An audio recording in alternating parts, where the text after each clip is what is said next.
صحیح بخاری حدیث نمبر 91۔ ایک شخص عمیر یا بلال نے رسول اللہ صلی اللہ علیہ وسلم سے پڑی ہوئی چیز کے بارے میں دریافت کیا۔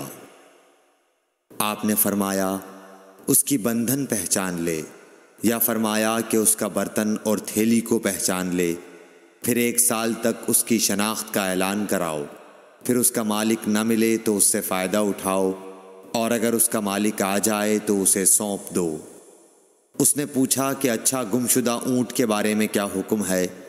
آپ کو اس قدر غصہ آ گیا کہ رخسار مبارک سرخ ہو گئے، یا راوی نے یہ کہا کہ آپ کا چہرہ سرخ ہو گیا۔ یہ سن کر آپ صلی اللہ علیہ وسلم نے فرمایا، تجھے اونٹ سے کیا واسطہ؟